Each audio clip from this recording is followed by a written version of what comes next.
Hello everyone, so in this video we will be looking at the concepts of functions, okay, some basic ideas and then we will solve some questions. So what do we mean by function? In simple terms for CAT, when we write equation as y equal to 2x minus 1 or y equal to let's say x squared etc., these are all functions. So we can replace them by the function notation fx equal to 2x minus 1 or say gx, another function is x squared etc. Okay. So the idea of function is the only condition that we need to ensure for a function to exist. For every x, the value of y should be unique. For every x, the value of y should be unique. That is the only condition that we need to satisfy for a function. So the values of x that we are plugging in constitute the domain, and the result that we get, the output, constitutes the range. So for example, if I have fx is 1 by x minus 1, here the domain would represent the entire set of values of real numbers except 1. So the entire set of real numbers except the value x equal to 1. Okay. So that means we are writing it as, so better way of representing this would be to say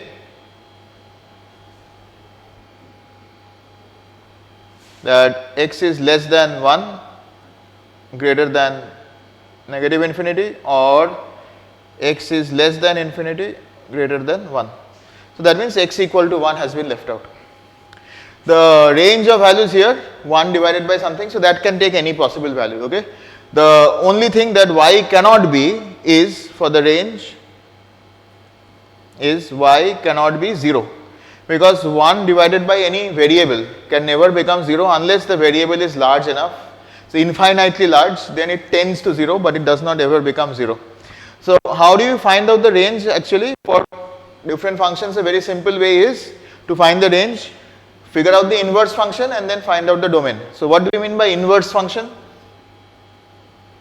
Inverse of a function means, here we are saying for what values of x are we getting these values of y, we are now trying to say the reverse. So if I want to find the inverse of this, so we have y equal to 2x minus 1, I am finding the inverse. So step 1, express x in terms of y, x will be y plus 1 by 2. Step number 2, interchange x and y.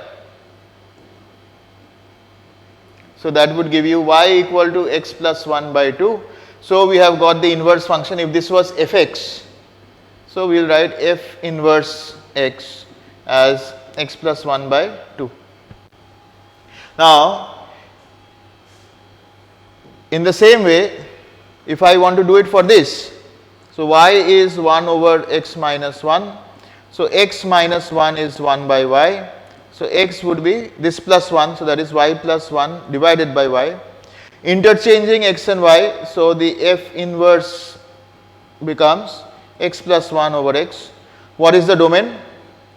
You can't divide by 0, right? So x is not 0, apart from that everything else is fine. Since here the domain is x is not 0, here the range will be y is not 0. Okay, that's how domain and range work. The next thing that we need to know is something called even and odd functions. So some notations basically. Fx is equal to f of minus x. If something like this is there, then we have an even function. Okay. For example, if I have fx as x squared, then f of minus x will be minus x squared, which is the same as x squared, which is fx. So they are the same. Okay. If, however, f of negative x is minus of fx, then it is an odd function. Example, fx is x cube is an odd function. So graphically, how are inverse functions and even and odd functions linked? So if you want to draw the graph,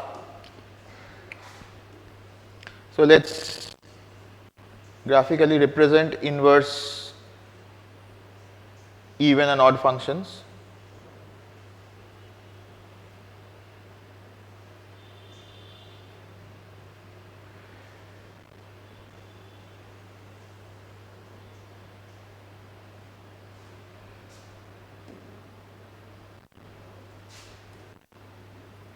So for an even function, we saw that f of minus x and x square are same.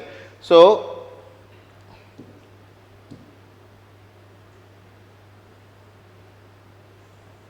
an even function will always be symmetric about the y-axis. Okay, an even function is always symmetric about the y-axis.